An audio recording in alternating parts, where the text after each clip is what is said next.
Hello అండి, welcome back to my channel life to dine.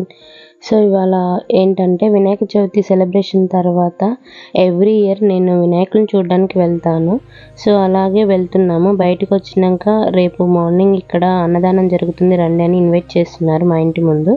So ఇక్కడ నుంచి అయితే మేము మధ్యలోకి వెళ్ళగానే మా వాడికి ఆకలి వేసింది. అదేంటో ఇంట్లో ఉంటే ఆకలి అవ్వదు, బయటికి వెళ్ళగానే ఆకలి అవుతుంది మమ్మీ అని అడుగుతాడు. సో ఇక్కడ మెనూ కార్డ్ చూస్తున్నాము.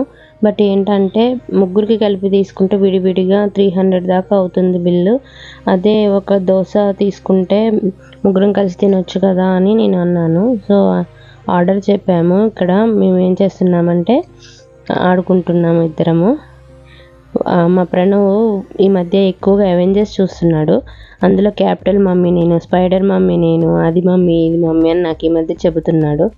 నేను ప్రణవ్ పెళ్లి చూపులకు వచ్చినట్టు కూర్చున్నాము. మా హస్బెండ్ వచ్చేసి పెళ్లి చూపుల్లో ఇచ్చే టిఫిన్లు టీలు తీసుకొస్తున్నట్టుగా తీసుకొచ్చారు. మీ అందరు చెప్పండి, ఈ పెళ్లి కొడుకు మీకు నచ్చాడా, ఎలా ఉన్నాడు నాకు కామెంట్ సెక్షన్లో చెప్పండి. నాకు ఈ పెళ్లి కొడుకు బాగా నచ్చాడండి, అందుకే చేసుకున్నాను. నాకు చిన్నప్పుడు మూవీస్లలో చూసినప్పుడు ఇంత పెద్ద దోశ నిజంగానే ఉంటుందా లేకపోతే సినిమా కోసం తీసారో నాకు తెలిసేది కాదు. బట్ 70 mm దోశ నిజంగానే ఉంటుందని నాకు మ్యారేజ్ తర్వాతే తెలిసింది. ప్రణవ్ ఫుడ్ తింటాడు కానీ ఎక్కడికైనా వెళ్ళినప్పుడు వాడు తినడం చాలా లేట్ అవుతుంది, అందుకోసమే నేను తినిపించాను. సో టిఫిన్ చేసిన వెంటనే వెంకట్కి అయితే కంపల్సరీగా టీ కావాలి, తను టీ తాగేశాడు. సో ఇక్కడ నుంచి అయితే స్టార్ట్ అవుతున్నాము. బట్ ఇక్కడ ఏంటంటే బండి అక్కడ పెట్టి తీసింది కూడా వెంకటే. వాచ్మెన్ వచ్చి అమౌంట్ అడుగుతున్నాడు. నాకైతే ఏమీ నచ్చలేదు. ఇలా ఈ మధ్య బాగా స్కామ్ చేస్తున్నారండి. ఎక్కడికి పోయినా బండి పెట్టగానే కనీసం తీసిస్తారు, అతను అది కూడా చేయలేదు. బట్ అమౌంట్ అడుగుతున్నాడు. అలా ఒక 10 మంది 10 రూపీస్ ఇచ్చినా ఇలా మంత్లీ చాలా అమౌంట్ ఇస్తాం కదా, చాలా ఇదిగా స్కామ్ అవుతుంది కదా. నాకైతే అలా అనిపించింది. మీరేమంటారో నాకు కామెంట్ సెక్షన్లో చెప్పండి. ఈ ఫ్లైఓవర్స్ కట్టిన తర్వాత నేను ఇటువైపు రాలేదు. మ్యాక్స్ ఒక 2 years అవుతుంది నేను ఇటు రాక. ఫ్లైఓవర్ కింద మెయిన్ రోడ్ ఉంది, మేము ఫ్లైఓవర్ పైన ఉన్నాము.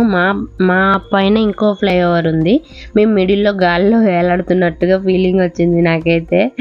అలా ఉంది చూడండి ఎలా ఎన్ని ఫ్లైఓవర్స్ వేసారో. సో మేమైతే రీచ్ అయిపోయాము. నేను అసలు ఎక్స్పెక్ట్ చేయలేదు. నార్మల్గా మేము మా సరౌండింగ్స్లో ఉన్న వినాయకులను చూడడానికే వెళ్తాము. సడన్గా బాలాపూర్ వెళ్దామని చెప్పి నన్ను బాలాపూర్ తీసుకొని వచ్చారు. ఇక్కడ బాలాపూర్లో అయోధ్య సెట్ వేశారు కదా, చాలా బాగుందని చూడ్డానికి జనాలు బాగా వస్తున్నారు. క్రౌడ్ అయితే ఫుల్ ఉంది. బట్ నాకైతే చాలా భయం వేసింది లోపల ఎంట్రీకి ఎంత టైం పడుతుందో అని. మేము బైక్ పార్కింగ్ చేసిన దగ్గర నుంచి సెట్ వరకు 1 kilometer లెంత్ ఉంది. ఇక్కడ అన్నీ సేమ్ జాతర లాగే ఉంది. చిన్నప్పుడు తిరునాళ్ళకి వెళ్ళి బొమ్మలు కొనుక్కొని గాజులు కొనుక్కొని వచ్చినట్లుగా ఉంది ఇక్కడైతే. సో నాకు మా 90s డేస్ గుర్తొచ్చేసాయి నాకైతే. మీలో ఎంతమంది చూసిన ప్రతిసారి అలా ఫీల్ అవుతారో నాకు చెప్పండి. సో మనమైతే ఎంటర్ అయ్యాము అయోధ్య సెట్ దగ్గరికి. బట్ టైం అయితే ఎక్కువేం పట్టలేదు కానీ జనాలు ఎక్కువగా ఉండి తోసుకోవడం ఇలా ఉంటే మాత్రం మా వాడు అస్సలు రాడు. వాడికి తెలీదు, ఎప్పుడు ఇలా రాలేదు. సో చూడండి సెట్ అయితే చాలా బాగుంది. అసలు అచ్చంగా అయోధ్య వెళ్ళామా అంత రియల్గా అనిపించింది నాకైతే. బట్ ఇక్కడ ఏంటో కానీ మేము ఎక్కడికైనా వెళ్ళినప్పుడే ఫొటోస్ తీయొద్దంటారు, వీడియోస్ తీయొద్దంటారు. నా ఛానల్కి ఏదో ఒకటి అడ్డుపడుతూనే ఉంది అని చెప్పడానికి నాకు ఇది ఒక రుజువు. అందరూ ఫొటోస్ తీసుకుంటున్నారు బట్ తీయొద్దు అని నా ఫోన్ అయితే లాక్కోవాలని చూశారు. బట్ నేను ఎలాగో తప్పించుకున్నాను.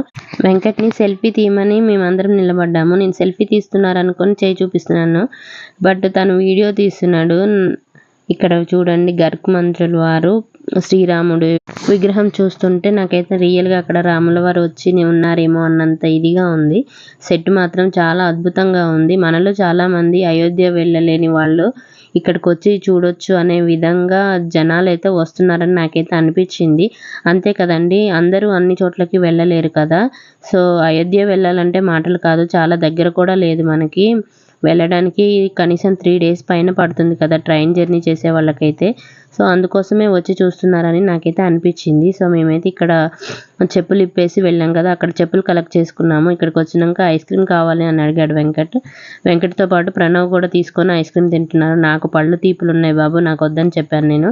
సో ఇక్కడ బొమ్మలు ఇవన్నీ చూస్తుంటే 90 కిడ్స్ ఎవరైనా ఉంటే ఒకసారి కామెంట్ చేయండి మీకు ఏం గుర్తొచ్చిందో.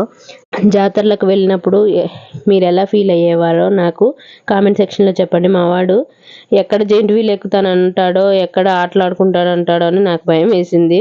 వార్చి కొని మమ్మీ అని అడిగాడు. పోనీలే ఇదేదో కొంచెం యూజ్ఫుల్ది తీసుకుంటా అంటున్నాడు కదా అని కొనిచ్చాము. సో జెయింట్ వీల్ లేదు ఏం లేదు, ఇంటికి వెళ్ళాలి అని చెప్తే సరే మమ్మీ అని విన్నాడు. ఇది ఒక అద్భుతమైన పరిణామం అని అనుకోవాలి మా వాడి విషయంలో మాత్రము. సో ఇక్కడికి రాగానే కొంచెం వర్షం పడిపోయింది. ఇంకా వర్షం పడుతుందని గబగబా రీచ్ అవ్వాలి ఇంటికి అని అనుకున్నాము. మధ్యకు వచ్చిన తర్వాత వర్షం చినుకులు ఆగిపోయినాయి. ఇక్కడ నిమజ్జనం జరుగుతుంది. విగ్రహాలు తీసుకొచ్చిన వాళ్ళు ప్రసాదాలు కూడా పంచిపెడుతున్నారు. సో ప్రసాదం తీసుకొని కొంచెం సేపు నిమజ్జనం చూద్దామని ఇక్కడికైతే వచ్చాము.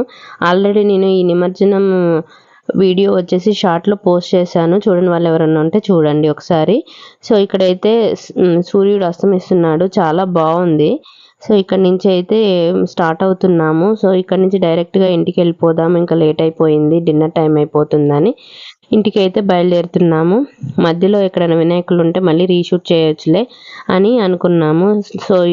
సో ఓకే అండి, ఇక్కడితో ఈ వీడియో ఎండ్ చేస్తున్నాను. కొత్తగా ఎవరైనా వీడియో చూస్తున్నట్టు ముందుగా సబ్స్క్రైబ్ చేసుకోండి.